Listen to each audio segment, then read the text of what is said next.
তো ছোটখাটোতে আবার ধরেন যে অনেক জায়গায় ইঠি এই যে কি বলে ককটেল ফকটেল ফাটাচ্ছে, এতে আপনাকে সহযোগিতা। এবার কিন্তু লোকগুলি যারা ফাটাচ্ছে তারাই ধরা পড়ে যাচ্ছে, এতে আপনারাও হেল্প করতেছেন, এই জন্য আপনাকে ধন্যবাদ।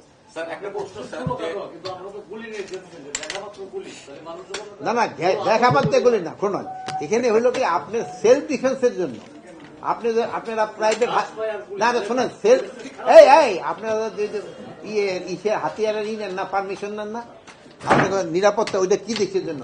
শিকারের জন্য কিন্তু নেন না, গিয়া যদিও করেন শিকার, কিন্তু নেন আপনার ডিফেন্সের জন্য। যদি কেউ আপনার করতো তো আপনি তো এইটা নিতে পারতো, সেলফ ডিফেন্সের জন্য তো কোথাও আরো আমার আরো ভালো করতে পারবো। সেলফ ডিফেন্সের ক্ষেত্রে কি এটা তো এই অধিকারটা তো প্রত্যেকটা নাগরিকের, এবং আপনাকে যদি কেউ মারতে আসে, আপনাকে হত্যা করতে আসলে আপনি আক্রমণকারীদের নিহত করার অধিকার আছে। এটা সব দেশে সর্বত্র সর্বকালের। এটা আমাদের দেশে তাৎক্ষণিকভাবে হচ্ছে তা তো না। এই আরেক দিকে যে ব্রাশ ফায়ারের, আপনি এটা কোথা থেকে পেলেন? ব্রাশ ফায়ার আবার এখন সিএমপি কমিশনারকে জিজ্ঞেস করবেন, এটা তো আমরা এখানে বলি নাই।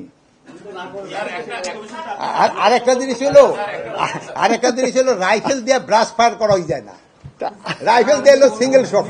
যে ভারতীয় বা আমি বলবো পার্শ্ববর্তী দেশের থেকে যে উস্কানিমূলক বক্তব্য দেয় এবং মিথ্যা সংবাদ দেয়, এটা কিন্তু প্রতিকার সবচেয়ে আপনাদের হাতে বেশি। আপনারা সত্যি সংবাদ দিচ্ছেন এবং সত্যিটা প্রকাশ করলে অটোমেটিকই দেখবেন এটা ডাই ডাউন করে।